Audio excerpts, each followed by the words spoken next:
curieux pour beaucoup que la SNC se tienne consécutivement donc, en 2023 et en 2024. Mais c'est l'occasion que vous nous donnez de rappeler donc, à l'ensemble de nos concitoyens qu'en réalité, la 20e édition de la Semaine nationale de la culture, qui s'est tenue ici à Bobo-Dioulasso en 2023, était en réalité une édition de rattrapage. Parce que pratiquement, depuis 2019, la SNC a été programmée, 2018-19, ça ne s'est pas tenu. Tout simplement donc à cause de la situation sécuritaire et d'un certain nombre de contraintes qui ont prévalu chaque fois à des reports. Si bien qu'il fallait donc tenir cette SNC de rattrapage là et solder entre griffes ce passif. Parce qu'il y avait déjà des troupes qui avaient compéti partout dans les régions, au niveau de la diaspora en Côte d'Ivoire, et qui attendaient donc de participer à la biennale. Donc ce sont ces troupes qualifiées depuis des années là, qui ont pris part à la Semaine nationale de la culture en 2023. Si bien que 2024, donc c'est la régularisation de la Semaine nationale de la culture. Parce que d'ordinaire, vous vous souviendrez que la SNC se tient les années paires et le FESPACO les années impaires. Donc l'analyse nous a permis d'entrevoir que si on ne tenait pas la Semaine nationale de la culture cette année, en 2024, c'est en 2025 qu'on allait tenir la Semaine nationale de la culture, la même année que le FESPACO. Si bien que, voilà, je pense que de façon rationnelle, on a opté donc, et les autorités au plus haut niveau de l'État ont autorisé qu'on tienne cette 21e édition de la SNC en 2024 pour permettre donc de ramener les deux grandes manifestations dans leur roulement normal, si je peux le dire ainsi. Mais cela, c'est l'utile et l'agréable qui se retrouvent. Parce que tenir la SNC 2 années consécutives, je ne pense pas que ça déplaît ni au ministère de la Culture, ni aux acteurs de la culture, ni aux populations hospitalières de Bobo-Dioulasso et de toute la région. Les enjeux sont multiples. Vous savez, dans le contexte qui est le nôtre, tenir un événement comme la Semaine nationale de la culture, qui va mobiliser des milliers de festivaliers, qui va mobiliser des milliers d'artistes, avec bien sûr un programme officiel dans lequel on retrouve la compétition du Grand Prix national des arts et des lettres, avec tous les plateaux off, avec tous les sites connexes de la SNC qui vont accueillir du monde, la foire, le village des communautés. Tenir cet événement dans le contexte qui est le nôtre là, c'est donner tout son sens à la Semaine nationale de la culture.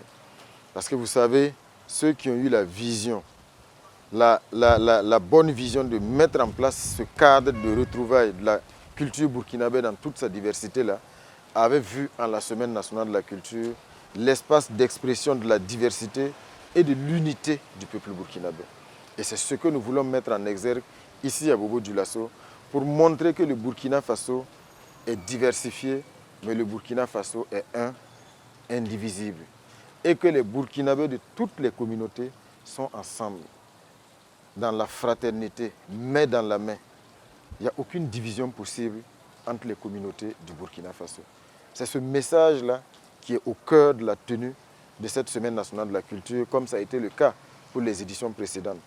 Et je pense que si le chef de l'État, malgré le contexte difficile, a autorisé la tenue de cette Semaine nationale de la culture, c'est pour dire qu'au plus haut niveau de l'État, on a pris la mesure de ce que la culture peut être le socle pour bâtir, reconquérir, apaiser, rapprocher les communautés et surtout faire en sorte que nous prenions à jamais conscience de ce que nous sommes véritablement un seul et même peuple. Je pense que ce thème, à lui seul, culture, mémoire historique et sursaut patriotique pour un Burkina nouveau, résume à lui seul l'idéal, la vision que la transition a pour la culture burkinabé. Parce que nous avons la conviction, et le chef de l'État l'a toujours affirmé, que tout ce que nous avons aujourd'hui comme dynamique de patriotisme, de souveraineté, mais aussi d'indépendance assumée, nous ne pouvons bâtir cela de façon durable que si nous nous appuyons sur le socle culturel, sur nos valeurs identitaires et faire en sorte que nous puissions enfoncer le plus profondément possible nos racines dans nos valeurs culturelles et identitaires. C'est en cela que ce thème-là est d'actualité, parce que c'est un thème qui nous interpelle à plusieurs échelles. Il s'agit d'une part, quand on parle de culture, c'est notre identité, ce sont nos valeurs. Quand on parle de mémoire historique, le Burkina Faso a une longue et riche histoire qui a révélé aux Burkinabés et au monde entier des grands hommes. C'est pour dire aujourd'hui que nous avons ce devoir-là de jeter un coup d'œil dans le passé pour tirer les enseignements et surtout nous abreuver à la source de cette histoire-là. Souvenez-vous qu'en 1932, le Burkina Faso a été donc disloqué et que ce sont des valeureux fils de ce pays-là qui se sont battus, qui ont compris qu'ils ont un destin commun, indépendamment des communautés, des ethnies, des régions, qui se sont battus comme un seul homme pour que le Burkina Faso soit reconstitué dans ses frontières en 1947. Ça, par exemple, c'est une page de l'histoire aujourd'hui qu'il convient de rappeler et dont il faut s'inspirer, parce que nous sommes aujourd'hui dans un contexte de lutte pour la reconstitution, la reconquête de l'intégrité du Burkina Faso. Pour un Burkina nouveau, on pourrait aussi dire pour un Burkinabé nouveau. Parce que quand on parle de Burkina nouveau, le Burkina nouveau ne peut être que si le Burkinabé devient nouveau. Donc il faut aujourd'hui un Burkinabé inspiré de sa culture, de ses valeurs, de son histoire, qui aime son pays, patriote, pour que véritablement nous puissions ancrer la dynamique actuelle dans la durabilité et faire en sorte que nous ayons un Burkina authentique, fier et surtout qui s'impose sur le plan international en tant que Burkina Faso. Cette année, le Niger est le pays invité d'honneur au niveau donc, de cette 21e édition de la Semaine nationale de la culture. Pour nous, c'est un choix tout à fait naturel. Parce que comme vous le savez aujourd'hui, je me plais chaque fois à le dire, nous avons aujourd'hui 3 pays, un peuple et un même destin. C'est-à-dire aujourd'hui que nous avons pris conscience au niveau des 3 pays et sous le leadership de nos 3 chefs d'État, nous avons pris conscience donc que nous avons un destin commun. Et ce destin commun, il est militaire, il est politique, il est diplomatique, mais nous avons aussi la conviction que ce destin commun-là, il est culturel. Parce que nous avons en partage un même destin, nous avons aussi en partage les mêmes valeurs. Quand vous prenez les communautés de part et d'autre de ces frontières artificielles, vous verrez que ce qui les différencie est infime.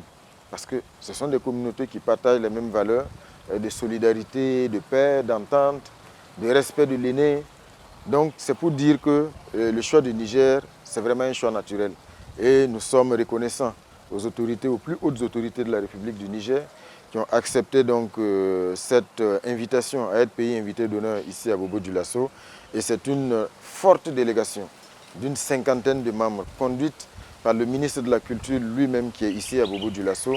Et nous avons eu l'occasion de les accueillir et de les traduire, bien sûr, les mots de bienvenue de l'ensemble du gouvernement, du chef de l'État, mais aussi de l'ensemble du peuple burkinabé. Et afficher donc notre satisfaction de les avoir ici pour que nous puissions ensemble magnifier l'amitié par la culture, la fraternité par la culture. Mais ce qu'il faut dire aussi, c'est qu'il y a une forte délégation malienne qui est là, conduite par le ministre de la Culture et une délégation forte d'une 30aine de membres également.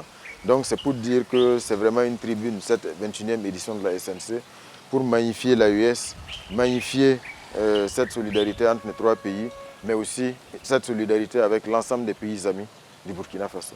Amoré, on dit, c'est pour dire que c'est une population qui a déjà cette habitude d'accueillir ce beau monde-là ici à Bobo-Dioulasso. Si bien qu'on n'a plus besoin de beaucoup de discours, de beaucoup d'interpellations. C'est juste appeler les uns et les autres, que ce soit les populations de Bobo-Dioulasso, les festivaliers comme les artistes, à être très attentifs aux consignes des services de sécurité qui se sont déployés depuis donc, de longues semaines pour faire en sorte donc, que la SNC se passe bien. Vous savez, comme on le dit, le premier agent de sécurité de chaque citoyen, c'est lui-même. Donc c'est inviter chacun à la vigilance, à dénoncer tout ce qui paraît suspect, qui sort de l'ordinaire.